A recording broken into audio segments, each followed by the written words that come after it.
Хәерле кич исәнмесез. Яңа гасыр каналы эфирында безнең республика, безнең гамәл тапшыруы. Бүген безнең очрашу яңа уку елы башлану алдыннан уза. Берничә көннән мәктәпләрдә дәрескә чакырып кыңгырау чыңлаячак. Быелның 1 сентябреннән Россиянең мәгариф системасында берникадәр яңалыклар көтелә. Бу мәгариф законындагы үзгәрешләр һәм федераль дәүләт стандартларындагы яңа кагыйдәләр белән бәйле. Алар һичшиксез мәктәп, мөгаллимнәр, укучылар гына түгел, безнең күп санлы ата-аналарга да тәэсир итәчәк. Алдагы 1 сәгатькә якын вакыт эчендә без студиябыз кунаклары белән шушы үзгәрешләр, мәктәпләрдәге яңа тәртип, традицияләр, уку программаларындагы яңалыклар турында сөйләшербез. Студиябызның спикерлары: Илдар Ирек улы Гыйлметдинов, Россия Дәүләт Думасының Милләтләр эшләре комитеты рәисенең беренче урынбасары, Россия Дәүләт Думасы депутаты. Исәнмесез? Исәнмесез. Роза Искәндәр кызы Шәйхмәтова, Татарстан Мәгариф һәм фән министрлыгының бүлек җитәкчесе. Хәерле кич. Исәнмесез. Студиябызның экспертлары: Айдар Илдар улы Шәмсетдинов, Татарстан Дәүләт Советы депутаты, Казанның Адымнар күп телле мәктәбе директоры. Хәерле кичләр. Хәерле кичләр. Зөһрә Зәкәрия кызы Садыкова, Казанның 18-нче татар гимназиясе директоры урынбасары. Исәнмесез. Исәнмесез. Һәм студиябыз кунаклары, мөгаллимнәр, ата-аналар. Программа барышында без танышырбыз, әңгәмә корыбыз, фикер алышырбыз. Илдар Ирекович, Бердәм Россия партиясының халык программасы үтәлеше буенча Дәүләт Думасында закон чыгару эшчәнлеге турында сорыйсы килә. Мәгариф законына үзгәрешләр керүен беләбез. Бу нәрсәне күздә тотып эшләнде? Әлбәттә, иң беренче чиратта безгә шушы үзебезнең программабызны тормышка ашыру өчен кирәк иде.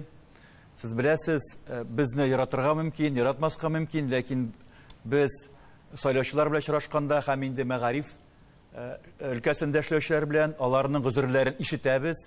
Шуңа күрә федераль үзәк тарафыннан балалар бакчалары да төзелә, мәктәпләр дә төзелә. Ул гына түгел, әле быел тагын бер өстәмә программа җибәрдек. Ул мәктәпләрне капиталь ремонтлау, ашату, башлангыч класс балаларын дәүләт хисабына, класс җитәкчелеге өчен түләү һәм башка бик күп кенә программалар укытучыларга ярдәм итү юнәлешендә, мәктәпне җиһазландыру юнәлешендә. Аларны әйтә башласаң вакыт җитми. Менә буларның барсында юнәлешле итеп тормышка ашыру өчен әлбәттә безгә законнарны да алар артыннан алып барырга кирәк. Менә аларның күбесе шуңа юнәлдерелгән. Бу бигрәк тә мәсәлән бюджет кабул иткәндә бюджет законын без барсында исәпкә алырга тиеш. Барсында карап, һәрбер регионга җитәрлек рәвештә федераль үзәктән акча чыгымнары бирергә тиеш. Һәм инде мәгариф системасы үзе дә тик урында гына тормый, яңалыклар барлыкка килә башлый. Мисал өчен, тәрбия мәсьәләсендә, аны көчәйтү юнәлешендә закон кабул иттек. Тагын бер тапкыр барыбызга да, безгә дә, ата-аналарга, мәктәпкә дә төпләп әйттек. Безнең өчен тәрбия ул иң зур мәсьәләләрнең берсе һәм мәктәп моның белән шөгыльләнергә тиеш. Укытучылар да һәм әлбәттә инде шуңа кагылышлы бүтән башка хезмәткәрләр дә. Шулай ук 1 сентябрьдән яңа закон тормышка ашырылачак. Без инде ардык, безнең мәгариф системасына укытучыларга җафаламагыз инде. Аларның шушы кәгазь белән тутырып, отчетлары белән җафаламагыз дип. Менә 49 юнәлештә безнең укытучы отчет бирә.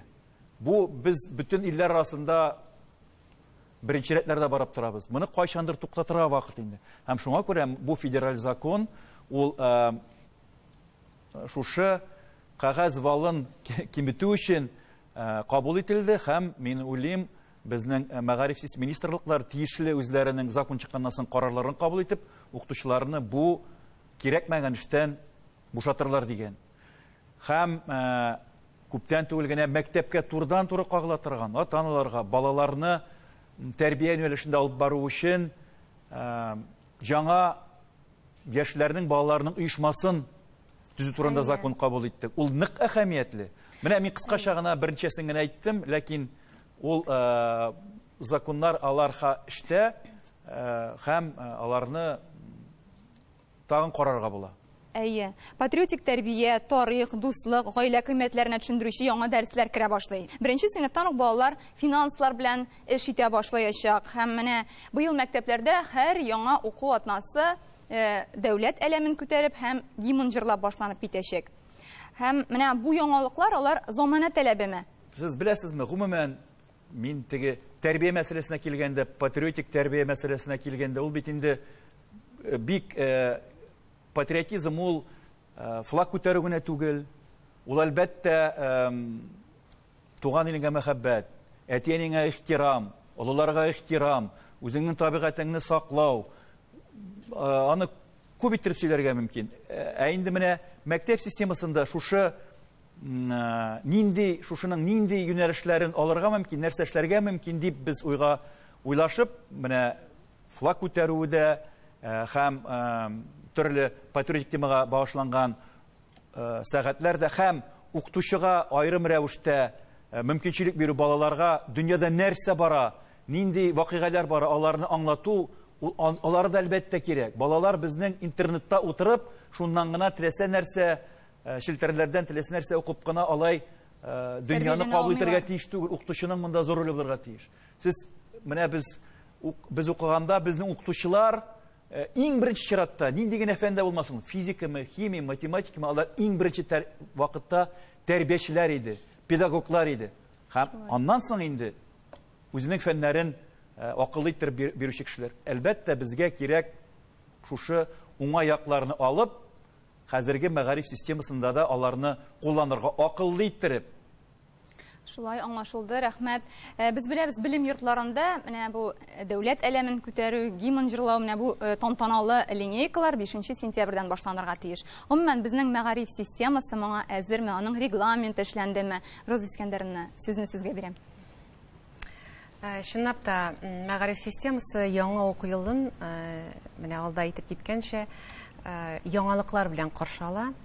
Кайберләрен инде әйтеп киттеләр, ләкин төптәнрәк әйткән вакытта мәктәпләр күпме дәрәҗәдә әзер дигәндә бу яңалыкларга. Мәктәп инде ул ел буе үзенең нәрсә эшләгәнен, бөтенесенә анализ ясап, ел ахырында икенче уку елына үзенең әзерлеген алып бара. Әгәр дә якынрак килсәк, менә чынлап та бу гимнны уйнатырга, флагны күтәрергә без күпме дәрәҗәдә әзер дигән вакытта безгә калса ул безнең мәктәпләр гомумән дә әзер иде, ахыр вакытта да. Чынлап та ул гимн уйнату һәм флаг күтәрү безнең шулай ук лагерьларда да була иде, элегрәк елларда да була иде, мероприятиеларда да була торган кайбер чараларда. Ә бүгенге көндә инде Россия тарафыннан, федераль үзәк тарафыннан ул һәр атнаны була торган итеп кертелгән икән. Димәк, безнең мәктәпләребез моңа инде әзерлекне алып баралар. Беренчедән, ул флаглар безнең бар мәктәпләрдә дигән вакытта ил күләм безнең проектлар кысаларында Россия тарафыннан безнең мәктәпләребез шушы флаглар белән тәэмин ителергә тиеш. Без аны инде ала башладык, ул этаплап кайта безгә. Уку елы башланганчы без аны инде мәктәпләребезгә тапшырып бетерәбез. Һәрберсендә шундый безнең флагларыбыз булсын, гимннар булсын өчен. Беренчедән, икенчедән, менә бу федераль үзәк тарафыннан безгә тәкъдим ителгән проект «Разговор о важном» дип атала. Мөһим мәсьәләләр турында сөйләшү. Чынлап та ул без инде аны уку елы ахырында ук, апрель-май айларында бу проектның презентациясын алдык, аның тәкъдимнәрен алдык, методик тәкъдимнәр эшләнгән иде инде. Һәм безнең укытучыларыбыз, мәктәп җитәкчеләре, без аны идарә башлыкларына да җиткердек. Ничек итеп моңа әзерләнергә, нәрсә эшләргә, нинди темага дигән вакытта ул чынлап та бик яхшы итеп безгә әзерләнгән инде. Аны алда укыт, алда эшлә бүгенге көндә. Безгә бик нык ярдәм итә Россия тарафыннан Академия Минпросвещения Российской Федерации дип әйтәбез, һәм Российская академия образования. Шушы ике оешманың сайтында бик күп информация безгә куелды, эшләнелде. Мәсәлән, бу мөһим мәсьәләләр турында сөйләшү 1-нче сыйныфтан алып 11-нче сыйныфка кадәр һәр атнаның көне билгеләнгән, һәр атнаның темасы билгеләнгән, ул нинди форматта булырга мөмкин, ул дискуссияме, әңгәмәме ул безнең, видеоме ул, театрга барумы ул, һәрберсе билгеләнгән. Аннан соң һәрбер дәреснең сценарий язылган. Сценарийсы куелган, ул инде сайтта бар. Исәнмесез балалардан башлана, сау булыгызга кадәр бирелгән. Аның презентациясы да бар, аның видеофрагментлары да бар. Шулык әлем турында булсынмы ул, билим көне турында булсынмы ул, әти-әни турындамы ул, туган ил турындамы, безгә шуны алып класс җитәкчеләренә шуны кулланып эшләү генә кирәк бүгенге көндә. Ләкин тагын бер әйбер бар. Безнең укытучыларыбыз алар иҗади. Җитәкчеләребез дә шундый. Менә бу тәкъдим иткән тәкъдимнәр бар, ләкин аны үзеңнең сыйныфыңа яраклаштырып, үзеңнең мәктәбеңә яраклаштырып, үзеңнең традицияларыңа, безнең үзебездә дә геройлар, мәсәлән, шул татар геройлары, татар халкының милли безнең шәхесләребез, аларында кертеп шулай итеп тәшләргә була. Моңа беркем дә каршылык куймый. Отышлырак та булыр иде әле. Отышлырак та була. Шуңа күрә бу эшләр инде эшләнгән. Безнең укытучыларыбыз моңа әзерлекне алып баралар, инде җитәкчеләребез дә алып баралар. Июньдә безнең марафон булды, августта безнең менә бу марафон үткәрелде. Сентябрь аеннан тагын да ныклабрак бу темага без мәктәп җитәкчеләре белән һәм укытучылар белән дә эшне дәвам итәчәкбез. Ләкин менә бу юнәлеш чынлап та бу бит инде безнең патриотик юнәлеш, ватанпәрвәрлек, шулай бит инде. Гражданлык булсынмы ул, туган иленә мәхәббәт булсынмы, үзеңнең тарихыңа хөрмәт булсынмы. Менә булар барса шул турыда һәм ул бик мөһим. Тагын бер әйберсен әйтеп үтәргә кирәк. Безнең стандартлар килеп керә. 1 сентябрьдән яңа стандарт түгел ул безнең өчен, ләкин яңартылган стандартлар. 1 сыйныф һәм 5 сыйныф укучылары шушы яңартылган стандарт нигезендә укуларын башлап җибәрәләр. Һәм һәрбер стандартта инде безнең куелган иде внеурочная деятельность дип әйтәбез, дәрестән тыш эшчәнлек. Шуңа күрә безнең һәрбер укытучыбыз да менә шушы мөһим мәсьәләләр турында сөйләшүне, шушы дәрестән тыш эшчәнлек юнәлеш белән бергә алып барачак дип без үзебезгә шундый максатлар куябыз. Рәхмәт. Хәзер әдәлләр сездән сорыйсы килә, менә 1 сентябрьдән керәчәк бу дәресләр, укытучылар коллективында берәр үзгәреш булачакмы бу дәресләр сәбәпле? Һәм дә кем укытачак бу дәресләрне? Сыйныф җитәкчеләреме? Сораулар күп. Менә Адымнар мәктәбендә ничек хәл ителде? Гомумән, менә Роза Искәндәровна әйтте инде, укытучылар иҗади дип, бәлки милли компонент кертеп җибәрергә кирәктер. Ничек уйлыйсыз?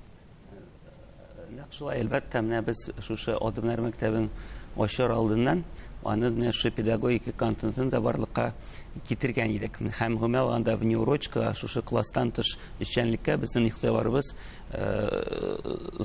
шактый зур игътибар бирәбез без. Мәсәлән, әлбәттә, менә шу хәзерге вакытта Россия тарафыннан тәкъдим ителгән шу патриотизм дәресләре, без аны үз мәктәбебездә инде 2 ел дәврендә тормышка ашырабыз. Беренчедән, мәсәлән, внеурочка кысларында, шушы класстан тыш эшчәнлек кысларында безнең, мәсәлән, гомумән алганда һәрбер балабыз Татарстан тарихы белән таныша. Чөнки Россия тарихын Татарстан тарихсыз да күз алдына китереп булмый. Икенчедән, мәсәлән, безнең гомумән аеруча бер внеурочный курсыбыз бар. Бу инде Татарстан халыкларының художество мирасы. Анысы да бик мөһим. Шуңа күрә, әлбәттә, мөмкин кадәр ул да, әгәр дә инде баланы 10 ел дәврендә, 11 ел дәврендә үзләштерсә икән, ул киләчәктә безнең чын мәгънәсендә зыялы Татарстан ватандашы булачак дип уйлыйбыз без. Гомумән алганда, хәзерге менә шушы яңалыклар, алар менә шушы балалар оешмасы да, әлбәттә, гомумән алганда мәктәпкә менә шушы тулы канлы бер яңа нидер этәргеч бирер дип уйлыйм. Шуңа күрә калса, укытучылар әзер, укытучылар безнең гомумән алганда һәр вакытта әзер. Инде әгәр дә инде дәүләт тарафыннан ярдәм булган очракта да ул шөбһәсез тормышка ашырылачак дип уйлыйм. Рәхмәт. Дәүләт әлемнәре дигәндә, Дәүләт Советында безнең депутат Эркайл әфәнде Зәйдуллин әйткән, тәкъдим иткән иде. Бәлки Россиянең дәүләт әлемнәре генә түгел, республика флагларын да күтәрергә кирәктер, республика гимнын да җырларга кирәктер дип әйтте ул. Менә бу нисбәттән министрлыкның мөнәсәбәте ничек? Беренче тапкыр без әлемне күтәрдек һәм үзебезнең гимнны, үзебезнең дип инде Россия һәм Татарстан гимн безнең министрыбыз Илсур Гәрәевич катнашында 187нче мәктәптә, ул безнең 25 мартта булды һәм шул вакытта инде без Россия флагында күтәрдек, Татарстан флагында күтәрдек. Россия гимнында уйнады, безнең Татарстан гимнында уйнады. Шуңа күрә без Россия составында яшибез. Ләкин Татарстан үзенең гимны бар, үзенең флагы бар. Берсен күтәреп, берсен калдыру безнеңчә ул дөрес түгел. Шуңа күрә без 2 әлемне дә күтәрәбез, 2 гимнны да уйнатабыз. Аңа мисаллар да бар спорт чараларында, мисал өчен Татарстанда һәр вакытта да Россия гимны да, әлемне дә һәм Татарстан күтәрелә, беркемдә дә бу ниндидер теге ул начарлык тудырмый. Шуңа күрә минемчә Начарлыгы юк инде. Бәлки, уңай. Мәктәпкә керүдә без укыганда да без ул вакытлар вакытындагы гимнны яттан беләдер идек. Сүзләрен дә, җырын да безнең балалардан сорап карагызлар, беләләрме алар хәзерге Россия хәтта мин Татарстан турында әйтмим инде, ансын кызганычка каршы күбебез дә белми. Күп кенә илләрдә шуның кадәр хөрмәт үзләренең флагларына, гимннарына, менә фильмнарны күрәсез бит ул кайбер илләрдә. Зур иттереп, күрсәтеп, кирәк җирдә дә, кирәкмәгән җирдә дә ул бит балаларга сеңеп кала, кирип кала. Шуңа күрә минемчә маңа бер ни дә теге ниндидер начар карашлыгы тиеш түгел. Минемчә ата-аналарда монда утырган бер нинди дә каршылык юктыр. Менә яңа дәресләргә карата мөгаллимнәрнең планнарын инде. Безнең студиядә Лаеш районы Кече Елга авыл урта мәктәбе директор урынбасары Фәридә ханым Садриева утыра. Әйтегез әле, менә сезнең планнарыгыз нинди әлеге дәресләргә? Бу сезнең сценарийсы бармы инде? Менә уйлануларыгыз ничек? Чынлап та менә бу мөһим мәсьәләләр турында сөйләшү дигән проектны без инде бик уңай кабул иттек. Укытучылар белән мәктәбебездә анда бирелгән темаларны карап чыктык. Аны үткәрү инде чынлап та һәрбер укытучы үзенең формаларын алды. Кемдер мәсәлән чынлап та түгәрәк өстәл, кемдер анда әңгәмә формасында, кемдер анда очрашулар үткәреп инде. Ләкин менә бу яңалыкка кирип китү инде бу үзгәрешкә безгә инде ничек дип әйтим, җиңел булачак, чөнки безнең мәктәптә берничә ел инде тормыш дәресләре дигән проект эшләп килә. Без анда шулай укучыларны айга бер мәртәбә менә үзебезнең туган авылыбызның, үзебезнең туган ягыбызның күренекле кешеләр белән таныштыру, очрашулар үткәрәбез. Тагын бу елгы уку елыннан укучыларны берләштергән һәм 18 яшькәчә студентларны уртак һөнәри белем бирү уку йортларын берләштергән яңа хәрәкәт тә башланып оешырга тиеш, әйме? Ул гомум Россия үзәкләшкән гомум Россия хәрәкәте була. Һәм ул президент программасы дип беләбез без аны. Балалар һәм яшүсмерләрне берләштергән яңа хәрәкәтнең бурычларын инде. Чынлап та, әгәр дә без Татарстанны гына алып карасак, Татарстанда балалар оешмаларының хәрәкәтендә безнең бүгенге көндә статистиканы карасак, 350 меңнән артык бала катнаша. Шушы хәрәкәтләргә йөри. Яшь армия әйтик. Яшь армия бар анда безнең, Татарстан варисларының берлеге бар, аннары безнең Россия укучылары берлеге бар, хәрәкәте бар, шунда катнаша торган балалар. Шул ук вакытта без аңлыйдык сезнең белән барыбызда. Алар барысы да юнәлдерелгән яңа идеология белән, яшь буынны тәрбияләү буенча, аларга безнең традицияларны, булган традицияларыбызны буыннардан буыннарга күчерү буенча икән максатларын аңлыйдык, ләкин алар әле бердәм түгел иде, бер аерым бердәм бер хәрәкәт түгел. Шуңа күрә быелны, агымдагы елның 1 июнендә Рәсәйдә безнең шушы балалар оешмаларының бер слеты булды.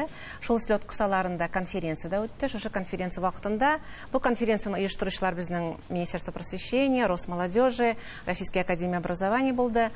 Шул ук большая перемена конкурсын оештыручылар катнашып, алар бергәләп сөйләштеләр, ниндидер бер безнең Рәсәйдә ниндидер бер хәрәкәт, бердәм хәрәкәтенә, шул илек вакытта пионерия, комсомолия шикелле булган үзенең идеологиясе булган. Шуңа күрә, менә шунлыктан безнең июль урталарында, бу агымдагы елның июль урталарында президентыбыз тарафыннан указ чыкты. Указ белән расланган федераль закон кабул ителде. Ул чынлап та Рәсәй тарафында балалар һәм яшүсмерләр хәрәкәте турында дип атала. Аның наблюдательный советы бар инде, күзәтү советы. Аның җитәкчесе булып безнең президент Владимир Владимирович Путин тора. Һәм бу хәрәкәт бүгенге көндә нинди бурычлар куя дип әйткән вакытта, әле ул хәрәкәт буларак оештырылмаган. Бу хәрәкәтнең үзенең символикасы булырга тиеш, аның атрибутикасы булырга тиеш. Шуңа күрә бу әле теге эшләнеп кенә килә, разработки дип әйтәбез. Эшләнеп килә. Һәм бүгенге көндә 30 августка кадәр Рәсәй тарафыннан конкурс игълан ителде. һәркем үзенең документларын, тәкъдимнәрен шу конкурска биреп, шушы хәрәкәтнең исеме буенча да, атрибутикасы, символикасы буенча да үзенең тәкъдимнәрен бирә ала. Менә шуннан соң гына әле тагын бер киңәшләшкәннән соң ул инде кабул ителер. Бурычлары нәрсә дигән вакытта тагын шуны әйтергә кирәк. Хәрәкәтнең бурычы билгеле инде яшь буынны тәрбияләү. Яшь буынны безнең үзебезнең булган Рәсәй күләмендәге традициялар белән тәрбияләү, әйткәнемчә, тарихка хөрмәт белән, үз илебезнең тарихына хөрмәт белән, безнең халкыбызга хөрмәт белән, мәдәнияткә булган хөрмәт белән, шул ук вакытта киләчәктә менә бу яшь буын үзенең гаиләсе, үзенең иле өчен горур булып яши торган, үсә торган яшь буынны тәрбияләүгә багышланган аның бурычлары, бу хәрәкәтнең бурычы дип әйтик инде. Шуңа күрә бу әле эшләнеп кенә килә. Киләчәктә аның турында без күп сөйләшербез, әле ул күп дәрәҗәдә дискуссияларда булыр, без анда катнашырбыз да сезнең белән, ләкин бүгенге көндә менә тәкъдимнәр әле дә кабул ителә. Бу хәрәкәт буенча. Һәм менә бу хәрәкәтне, гомумән бу хәрәкәтне генә түгел, әлеге яңалыкларны укучылар ничек кабул итәрне, дәресләрне һәм бу чараларны эчтәлек ягыннан байыту өчен, кызыклы итү өчен нинди алымнар кулланырга? Кемдә нинди фикерләр бар? Зөһрә Закарина, сез нәрсә уйлыйсыз? Бу балалар оешмасы барлыкка килү балаларда кызыксыну уятачак. Чөнки бу оешмаларда безнең ихтыяҗ күптәннән бар инде. Әле яшерен батырын түгел, күп кенә мәктәпләрдә ул инде үзебезчә эшлибез дә без аны. Мәсәлән, анда бердәмлек, дуслык дигән менә безнең оешмалар бар инде. Менә хәзер балалар алар әти-әниләренең әйткән сүзләрен искә төшереп, менә безгә дә шундый, менә кемнең элек бит пионер галстугы булган, значок булган, безнең дә менә шундый әйберләр булсын иде, бөтен кеше әйтсен иде, менә бу безнең, менә шу дуслык оешмасының вәкиле дип. Һәм нинди, без инде һәр вакыт әйтәдек, аларның үзләренең президенты бар бит, советлары бар. Менә аннан соң самоуправление үз идарәсе бар. Бик кыйммәтле әйбер ул. Менә без сезнең белән инде элекке чорда укыган кайберләрегез белән шулай бит әнә Илдар Ирекевич белән инде аны. Ул вакытта biz менә комсомол комитетына үзебезнең классташны чакырып, үтемле итеп әйтәдик дә, укытучыларның әйткән сүзенә караганда да ул бик әйбәт итәдер, буладыр аларга. Менә шуңа күрә үз идарә, аннан соң әле теге анда замечание кисәтү ясау гына түгел бит ул. Ул аны ничектер менә теге төрле оешулар менә, сөйләшүләр, бер-берсенә менә әңгәмәләр әз бит инде. Ул дәрес кенә түгел бит, әле балаларның, аларның дәрестән соң эшләре дә бик күп. Шуңа күрә менә бу оешманың менә шул хәтле мин кызыксынып тыңладым телевизордан, һәм сөендем балалар өчен. Шуннан да Рәсәй күләмендә безнең менә шундый оешмалар булса, балаларыбызның, аларның интереслары, кызыксынуларының бөтенләй икенче өлкәдә булыр иде. Алар менә телефонда түгел, үзләре белән аралашу. Ни өчен менә ул кирәк? Чөнки безнең мәктәпләрдә без белемне дә бирәбез, тәрбияне дә Аллага шөкер бирәбез, ләкин аралашу җитми. Менә качакта менә бала яныңа килә, ул ничектер менә һаман сиңа сыена. Син аны аңлап аласың. Бу балага аралашу җитми. Аның белән бер темага сөйләшеп китәсең икән, ул менә бөтенләй икенчегә әйләнә. Һәм шуңа күрә балалар оешмасы булу, ул мәктәпләрдә шул хәтле әйбәт булачак дип уйлыйм. Менә Алла бирсә, без аны тагын да күрербез дип уйлыйм әле, Алла бирсә. Алла бирсә. Әти-әниләр, менә нәрсә көтә? Бу яңалыклардан мин шул хәтле кызыксыну белән тыңлап утырам. Балаларда җаваплылык артырые. Үз-үзләрендә менә чынлап та дөрес әйтәсез, телефонга бит инде хәзер бер кертелгән балалар, пешеходтан да телефон белән чыгабыз хәзер, әйме? Балалар күбрәк тә бит инде телефон белән йөри. Менә шул телефонны әзрәк кырыйга куеп торырлык законнар чыга, Аллага шөкер дип әйтәбез, әйме? Бала мәктәпкә кызыксынып барачак. Бүген нинди тема була әле? Бүген нәрсә сөйлим әле мин? Менә үземнең фикеремне җиткерим әле дип бала барырга тиеш дип уйлыйм мин мәктәпкә. Менә без укыганда без гел шулай дип барадырык. Линейкаларга барадырык, үз сүзебезне әйтер өчен. Шулай бит.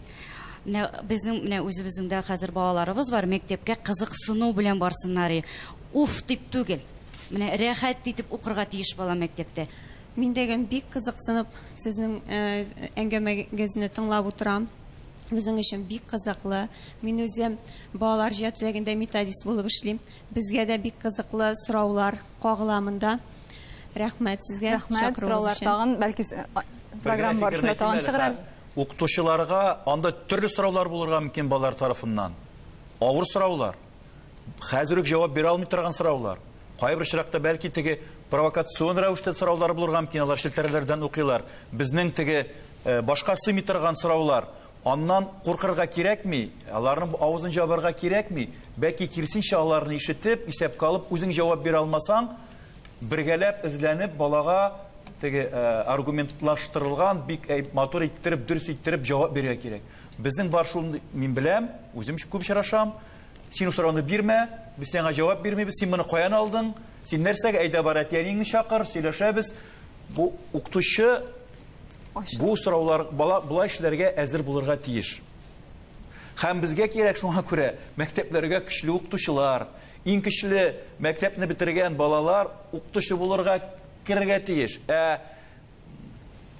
Башка югары укытуна кирә алмыйча укытучы булырга барам дигән укытучылар хупланмый бүгенге көндә дип әйтмәкче булам. Менә шул турыда уйларга кирәк. Аның өчен укытучыларга ничек итеп тагын хезмәт хакын безгә бергәләп арттырырга, башка төрле торак мәсьәләләрне хәл итәргә, яшь специалистларга өстәмә рәвештә теге арзан бәягә генә хәзер яшьләр бик баргатлыгып тормыйлар. Безнең яшьләрне беләсез менә, укытучыга дип әйтсәң,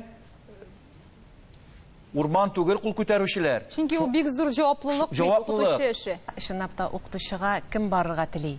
Аны бит 10-11 сыйныфта гына билгеләп булмый укытучыга дип әйме. Шуңа күрә безнең 2000 елларда, 90 елларда да бар иде ул мәктәпләребездә педагогик класслар эшләп килде безнең. Без аны педагог, психолог класслар дип әйтә торган идек. Шул классларны быел без яңадан торгызырга булдык. Чөнки ул класслар 5 сыйныфтан да башланырга мөмкин. Укытучылар балалар белән шу турда сөйләшү, ул безнең профориентация кысаларында бара ала. Шуңа күрә безнең 1 сентябрьдән менә быел шундый 160 класс булачак безнең мәктәпләребездә. Аны мәктәп җитәкчеләре үзләре сайлап алды бу юнәлешне. Ул бар безнең 10-лар белән 11-ләрдә дә, ул бар безнең 5-6 сыйныфларда да. Менә шулай итеп балаларны алдан ук шушы профессия турында сөйләп, аның имиджы турында, аның үзенчәлекләре турында сөйләп, балаларның үзаңын шушы юнәлешкә кемнәрнең теләге бар алып барып, һәм инде менә шушы педагогик классларның чыгарылыш укучылары безнең максатчан укуның төп конкурентлары булырга тиеш, төп претендентлары дип әйтәбез инде. Алар шушында барып, безнең бит республика күләмендә максатчан уку бара. Бигрәк тә инде президент тарафыннан хупланган безнең стипендия биреп укытыла торган, бүгенге көндә полилингваль юнәлештә алып бара торган безнең проектыбыз эшләп килә. Менә ул проектта катнашкан бүгендә, менә әйтә алабыз, безнең шунда кергән студентларның уртача баллары 70 балл. Бу начар түгел, уртача балл 70 балл. Чөнки без аларга шундый максат куйган идек. Сезнең уртача дип әйтүем инде һәр предметтан, ялгыш әйттем, һәр предметтан 70 балл. Димәк, аларның 210 балл булырга тиеш. Әгәр дә кимрәк булса инде, аларны бик тәкъдим ителми, димәк, баллары шундый югары булганнарны менә шушы республика проектына без тәкъдим итәбез, һәм алар чынлап та укырга керәләр. Инде хәзер аларның шушы мәктәпләргә кайтып эшләү кала инде. Безнең андый студентларыбыз Айдар Илдаровичның бүгенге көндә мәктәбендә эшләүчеләр бар. Уже студент буларак та эшләр, шулай бит? Әйе. Һәм шактый күбесе тәмамлагач Адымнар мәктәбенә баралар дип беләм мин. Адымнар мәктәбенә дә, башка мәктәпләрдә дә эшләргә мөмкин. Чөнки бер телдә генә түгел, 2 телдә укытырга, 3 телдә укытырга мөмкин.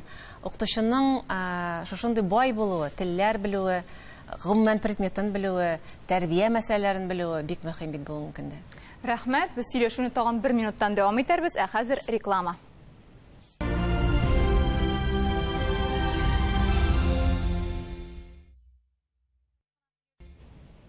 Хәерле кич, дәвам итәбез. Эфирда безнең республика, безнең гамәл тапшыруы. Тагын бер яңалык. Россиянең мәгариф законыннан белем бирү буенча хезмәт күрсәтү дигән төшенчә төшереп калдырылды. Бу әлбәттә укытучы хезмәт күрсәтми, белем бирә дигән идея белән эшләнде. Илдар Ирикович, менә бу үзгәрешләр практикада мөгаллимнәр эшендә ничек чагылыш табачак?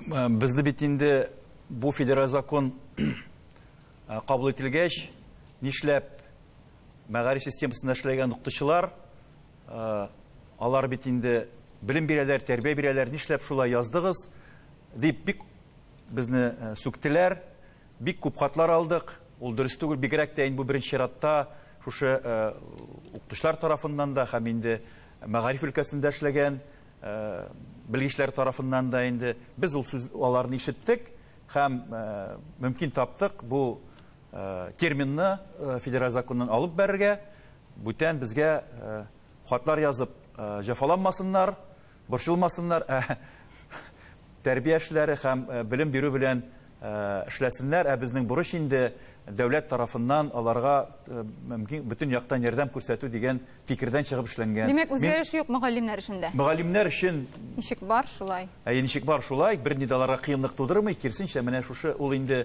күбрәк теге финанс мәсьәләләрен караганда кагылышы бар иде инде, һәм менә шуңа күрә без бөтенебезне барыбызны да бу мәсьәләдә тынычландырдык. Бүтән бу тема белән шөгыльләнмәскә. Аннан соң тагын көтелгән яңалык, менә сез аны үзегез әйтеп киткән идегез беренче сорауга җавап биргәндә, мөгаллимнәрне артык кәгазь эшеннән азат итү. Беренче сентябрьдән тормыш. Мин менә мисал китердем бит. Безнең теге тикшерүләр нәтиҗәсендә безнең укытучылар күпме, нинди күләмдә отчет язалар икән, электрон рәвешендә, кәгазь рәвешендә, менә санын да китердем, анда 50-гә якын юнәлештә, ул бит инде күп, анда атнасынаның фәлән сәгать вакыты уза, шушы отчетларны язып, информация биреп, кирәкме, кирәк түгелме, кем сораган сайын. Шуңа күрә федераль закон менә вәкаләт бирә безнең министрлыкларга һәм башка мәгариф системасына, үзегезнең без анда күрсәттек нинди күләмдә, нинди юнәлештә күпме генә аларга мөмкин укытучылардан информация отчетны. Менә шуларны мәгариф системасы үзенең карарлары белән беркетеп куярга тиеш, һәм шуннан соң уйлыйм инде мин, бәлки бүтән укытучыларны аның кадәр күп күләмдә отчет белән җәфаламаслар дип. Әгәр дә инде җәфалыйлар икән, тагын безгә языгыз, хөрмәтле укытучылар, атаналар. Без инде тагын бер тапкыр карап, шушыны кем куллана, шуларга каршы карата тагын закон кабул итәргә әзер. Менә бу 49 дигән сан, ул безнең департамент республикадагы мониторинг үткәргән иде. Чынлап та безнең мәктәпләр күпме хатлар ала һәм шул хатларга ничек җаваплар бирә дип. Чөнки, мәсәлән, теге экология дәресе үткәрәбез, финанс дәресе үткәрәбез, тагын инде дәрес үткәрәбез дигәннән соң, шул хатның артыннан бит килә аның менә фото отчет җибәрегез, тегесен җибәрегез, монысын җибәрегез дигән. Аны инде укытучы әзерли, мәктәпнең директорының басары әзерли, шулай бит инде, шулай итеп алар һәрберсен тәэмин итеп җибәреп биреп торалар иде. Шуңа күрә менә бу закон тарафыннан нәрсә эшләргә тиеш һәм нинди документлар укытучыда булырга тиеш дигәннән, безнең Рәсәйнең Минпросвещение, ул инде үзенең приказы белән эшләп куйды, ничә документ булырга мөмкин. Аның беренчесе укытучының эш программасы булырга тиеш. Ул элек инде күптәнге елларда инде календарно-тематический планирование дип аталадыр һәр предмет буенча. Стандартлар килеп кергәннән соң без аны эш планы дип атадык инде. Эш программасы дип. Шул эш программасы булырга тиеш. Шушы эш программасында безнең предмет буенча шул вакытта стандарт таләп итә икән, внеурочная деятельность булырга тиеш. Ансы. Ул зур документ. Бу кыска документ түгел, кичкенә дә түгел. Аның аңлатма язуы да бар, аның тематик планы да бар. Аның анда бар балаларның үсешен тикшерү система оценки дип әйтәбез, ансы да булырга тиеш. Бу аның эш программасы. Эш программасыннан кала укытучы журнал тутыра. Шулай бит, журнал успеваемости дип әйтәбез, ялмаса класс журналы. Аннан кала безнең алар класс җитәкчеләре икән, аның тәрбия планы булырга тиеш укытучының. Тәрбия планы. Әгәр дә без внеурочная деятельность алып барабыз икән, аның журналы була. Һәм инде 5-нчесе ул балаларның шәхси эшләре, личные дела дип әйтәбез. Характеристиклар язабыз. Һәр гаилә турында, балалар турында инде ул безнең ел ахырында тутырыла торган безнең ул шәхси эшләр. Менә шушы документлар укытучыда булырга тиеш. Ләкин бу документлар бит тоже бик ул 1-2 битлек кенә дә түгел, һәм бик кыска гына да түгел. Ул үзенә бик зур вакытны таләп итә торган һәм үзе укытучының эшчәнлеген таләп итә торган документлар. Ләкин укытучы булардан башка эшли алмый. Уларның тип документлары шушларны алып барырга кирәк. Ләкин моннан соң да өстәмә тагын укытучыдан нәрсәләрдер сорала икән инде, ул вакытта без инде шушы законга, сылтама ясыйбыз, законга сылтама ясап, шуннан без укытучыны арындыра, башка әйберләрдән арындыра алабыз. Ел башында полициялар отчет бирәләр, балалар тегендә монда дип шулай бит инде. Тагын пожарныйларга отчет бирәләр. Менә шушы әйберләрдән укытучыны азат итү өчен эшләнгән әйбер. Чынлап та, әгәр дә без укытучыга, мәктәп директорына бүгенге көндә комачауламасак, аларга эшләргә, дәресләрне алып барырга аларның күбрәк вакытлары калыр иде. Һәм без үзебезнең куйган максатларыбызга ирешер идек.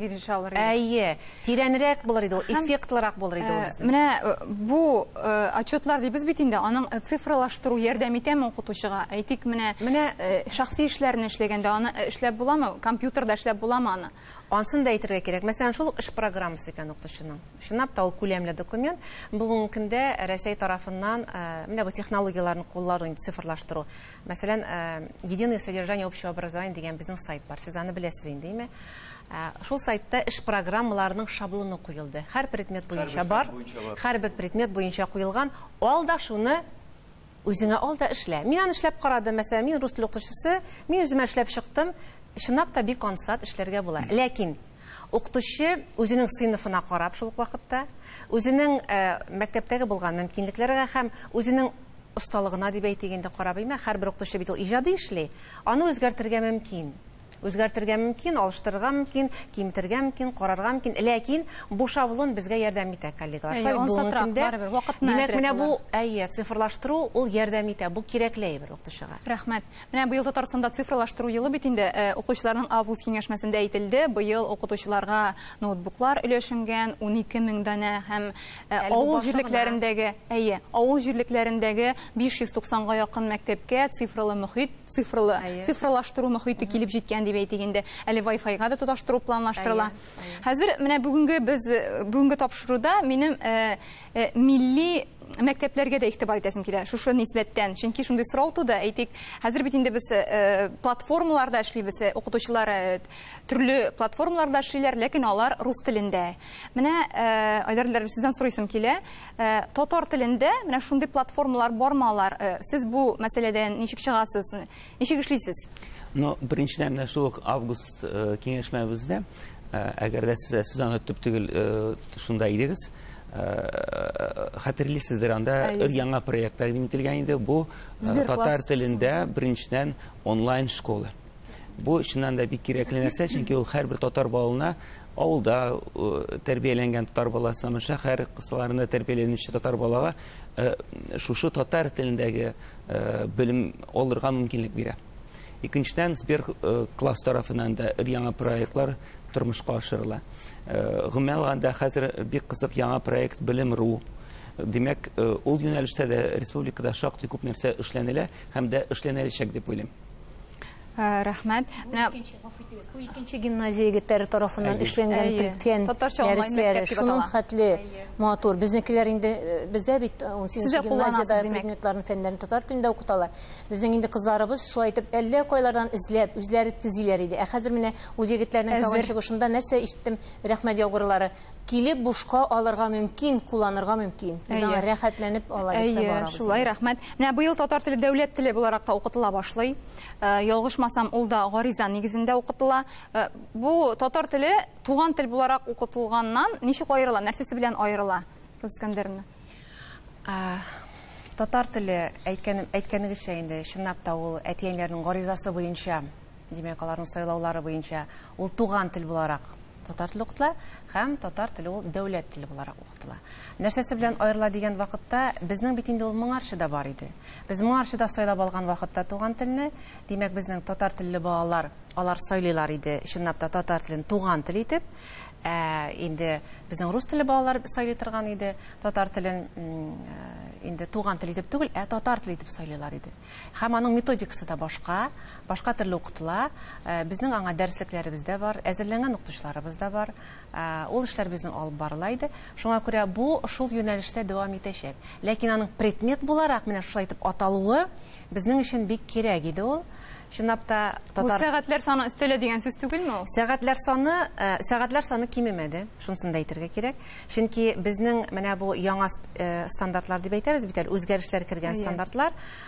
Без аны май аенда алган идек, анда саннар кыскарган иде, чөнки Санпин нормалары буенча балаларга нагрузканы киметәбез дип кыскартканнар иде. Ләкин без инде август аенда аны кабат алдык. Эрик Илдаровичның анда бик зур өлеше. Бу чынлап та менә стандартларга үзгәрешләр керү, сәгатьләрне кире кайтару. Менә ничек бар иде, шулай калды. Шуңа күрә безнең монда сәгатьләр кыскара икән, ялмаса татар теленнән дәресләр кыскара икән дигән әйбер. Ул бүгенге көндә дәреслеккә туры килми. Чөнки чынлап та менә безнең депутатлар тарафыннан бик зур эш эшләнде. Аннан соң республикабыз тарафыннан да бу калды. Сәгатьләр калды. Рәхмәт. Безгә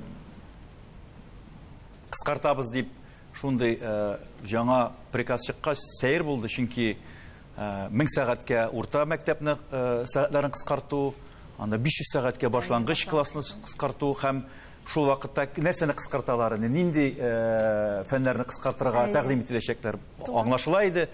Шуңа күрә инде моның белән ризалашмыйча без барыбыз республика президенты да үзенең хатын юллады. Без инде Россия мәгариф министрлыгына әйтерлек сүзләр таптык. Матур иттереп, акыл иттереп, шандырдык аларны, инандырдык, булай эшләмәгәннәрен, дөрүшләмәгәннәрен һәм кире менә әле берничә көнлек кенә шушы приказларына үзгәртеш кертеп, юстиция министрлыгы аркылы тиз генә, чөнки безгә әле 1 сентябрьгә укуны әзерләтергә дә кирәк. Аларга да рәхмәт, ишеттеләр безне дә. Кире кайтарылды сәгатьләр һәм шуның хисабына без саклап калдык бөтен. Ни өчен без беренче тапкыр быел менә аңлата республикаларның дәүләт телләрен федераль дәүләт стандартларына керттек. Ул аңа кадар юк иде. Шуңа күрә безнең күп кенә проблемалар да килеп чыкты дәүләт теле буларак укыту, чөнки ул юк иде анда. Ул бит айрым фән, айрым теге предмет буларак өйрәтәбез. Безгә бу мөһим, bütün балаларга да, Мари баласы булсымы, Чувашмы, Рус баласымы, аларга да мөмкинчелек бирергә, шушы республикада яшәп, шул республиканың дәүләт телен сайлап алырга. Бу бик зур казаныш. Без аларны туган тел иттереп укыта алмыйбыз ди, 4-5 сәгать, анда күпләп итеп, чөнки аларга ул кирәкми дә, һәм алар аны җырып чыга да алмыйлар. Без бит бу юлны үттек, ләкин менә шушындай тел буларак, аларга аралашу өчен һәм аңлашу өчен ниндидер теге минималь булса да инде шушы республикада шул тел белән аңлашу өчен бу фән мөмкинчелек бирәчәк. Предмет дип атау инде дөрес булды. Предмет дип атау дөрес булды. Мөмкинчелек бирәчәк. Менә быелгы казанышларга килсәк, безнең республикада быел 12 яңа мәктәп төзелгән. Һәм безнең 2 миллионга якын укучы исәпләнә республикада. Һәм 55 мең бала быел беренче тапкыр мәктәп бусагасын атлап керәчәк. Һәм менә быелгы шушы яңа мәктәпләр арасында безнең Казанның Идел буе районындагы 18-нче татар гимназиясенә яңа бина ачылу да бар. Бу бик зур яңалык, көтелгән яңалык, чөнки без үзебездә берничә тапкыр репортажлар ясап, иске бинадагы шартларны күреп, балалар 2 бинага йөреп укырга мәҗбүрләр иде. Чөнки төрле вакыт була, кыш, көзге яңгырлар, шунда ашаргалар кичкенә бинага керәләр иде. Һәм ата-аналар берничә тапкыр безгә мөрәҗәгать итеп, һәм ниһаять менә яңа бина ачылу алдында тора. Зөһрә Кәримовна, әйтегез әле, сез менә милли мөхитне яңа бинада саклап калу эшен ничек башладыгыз, ничек дәвам итәчәксез? Бу фырсаттан файдаланып, иң беренче менә үзебезнең җитәкчеләребезгә, әти-әниләребезгә, мәгариф өлкәсендәге менә безнең җитәкчеләргә Алланың рәхмәте яусын мең дип әйтәм мин. Балалар исеменнән, ата-аналар исеменнән, коллегалар исеменнән 22 ел көттек без ул мәктәпне, 22 ел. Һәм бер кайчан да без баласыз калмадык. Шундый шартлар булмаса да безгә балалар атлыгып торды килергә. Ә менә быел яңа мәктәп булды безнең ниһаять, Аллага шөкер. Һәм аның исеменә карагыз әле. Без исемне сайладык, һәм безгә әйттеләр, сезнең мәктәпнең исеме Галәм булырга тиеш. Мин башта аптырадым, инде ничек инде Галәм? Без мәктәп лицей түгел инде, без монда ничек инде гуманитарный гимназия. Аннан соң уйлап карам, аннан әйттеләр, Зөһрә Закировна, бу Вселенная. Шыннан да галем, демек, ул шиксез галем, ул шул хәтле матур. Шуңа күрә безнең менә төп бурычыбыз, менә безнең нинди авыр шартларда, нинди безнең милли мөхит булган, менә шуны сакларга. Һәм бу саклау булачак. Хәзер без йөгерә теге бинадан бөтен әйберебезне, әти-әниләр, укытучылар, балалар ташыйбыз. Һәм менә бу мөхит Алла бирсә, безнең бетәр дип уйламыйм. Чөнки фәннәрне шапылдатып укытабыз үзебезнең телебездә. Татар теле инде безнең һәр вакыт. Татар теле сәгатьләрен кыскартмау аны директордан тора ул. Директорның таба ул кирәк икән. Безнең 2-3 сәгать калганда да 5-6 сәгать укыттык. Таптык без аның дигән. Татар гимназиясе дип аталасың икән. Димәк, татарча укыту иң мөһиме. Шуңа күрә татарча укытабыз, татарча бөтен педсоветлар, бөтен ата-аналар җыелышлары татар телендә. Шуңа күрә балаларыбызда бер генә хукук бозучы балабызда юк. Аллага шөкер. Менә тәрбиясез баланы укытып булмый. Тәрбияле бала булганда гына укуда була. Бүтән әйбердә була. Җитәкчеләргә тагын һәм безнең инде теге мәгълүмат телевиденияларга шуның хәтле менә алар ТНВ булсын, эфир булсын, һәр вакыт безнең белән бергә булдылар һәм җитәкчеләрнең колагына шыпырт кына җиткерделәр. Һәм җитәкчеләр моны күреп алдылар да безгә Галям исемле гимназияны төзеп тә куйдылар. Алланың рәхмәте яссын. Менә рәхмәт. Бер бик шуңа дөрес фикерне әйтте. Ата-аналардан нишләп мин менә сораган бар, Шаллыда да, Казанда да гимназияларда нишләп татар мәктәбенә бирәсез? Анда ук түгел татарча баланың киләчәгенә зыян китерә дип уйламыйсыз. Нәрсә диләр? Шуның кадәр мәктәптә тәрбия эше әйбәт итеп куелган, мин иң беренче чиратта үземнең баламны тәрбияле бала булуын телим. Һәм икенче чиратта инде ни диләр? Тәрбияле булса, ул аны белемле дә булачак, белеме дә булачак дип әйтәләр. Ата-ана шуңа күрә Ата-аналар эшләргә кирәк дип әйтәсез. Шуннан да шулай. Дәвам итәбез. 26 августта мәктәпкә җыенырга булыш акциясе тәмамлана. 4 августта Бердәм Россия партиясе тарафыннан старт бирелгән иде. Россия буенча 50 меңгә якын балага депутатлар, төрле дәрәҗәдәге җитәкчеләр, предприятие башлыклары һәм гади хәйриячеләр ярдәм итәргә әзер булган кешеләр, букчалар һәм уку кирәк яраклары бүләк итте. Татарстанда 20 меңгә якын укучыны мәктәпкә әзерләргә ярдәм иттеләр. Акция турында репортаж карарга тәкъдим итәм. Мәктәпкә җыенырга булыш акциясе 4 августта башланып киткән иде. Хәйрия чарасына Бердәм Россия партиясенең халыкны кабул итү үзәгендә хәйр фатиха бирделәр. Дәүләт думасы депутаты Татьяна Ларионова әйтүенчә, әлеге проект ярдәмендә җәмгыятьтә игелеклелек, игътибарлылык һәм кайгыртучанлык мөхите формалаша. 1 ел элек 15 меңнән артык мәктәп укучысына уку кирәк яраклар алып биргәннәр. Быел оештыручылар шулай ук меңләгән гаиләгә ярдәм итәргә җыена. Моннан тыш Донбасстан күченергә мәҗбүр булган 300 мәктәп укучысына ярдәм күрсәтеләчәк. Очень востребована для всех нуждающихся категорий детей. Әлеге акция күп балалы, аз кремле гаиләләрдә тәрбияләнүчеләр, ятим балалар, физик мөмкинлеге чикле укучылар өчен. Донецк һәм Луганск республикаларында яшәүчеләргә кирәк яракларны 1 сентябрьгә кадәр илтеп тапшыру мөһим. Аларга әзер тупланмалар җибәргә ниятлибез. Акция 26 августка кадәр дәвам итә. Традиция буенча беренче букчаларны Татарстан президенты Рөстәм Миңнеханов катнашында август конференциясендә тапшырдылар. Шундый ук чаралар башка шәһәр һәм районнарда да уза. Әлеге акция 1 сыйныфка керүчеләр өчен генә түгел, анда катнашучылар урта һәм югары классларда укучыларга да ярдәм күрсәтә ала. Укучының яшенә карап, төрле букчалар әзерләнәчәк, әйберләрне партияның офисына китерергә мөмкин. Алда яңа уку елы һәм ул яңалыкларга бай булачак. Хәерле сәгатьтә дип телисе кала. Мөгаллимнәргә җаваплы эшләрендә зур уңышлар, балаларга тырышып укырга, әти-әниләргә укучыларның һәм укытучыларның ярдәмчесе булып мәктәп тормышында бергә кайнарга. Тапшырубыз ахырына якынлашты. Безнең кунакларыбызга, спикерларыбызга һәм экспертларыбызга бик зур рәхмәт әйтәм. Сау сәламәт булыгыз.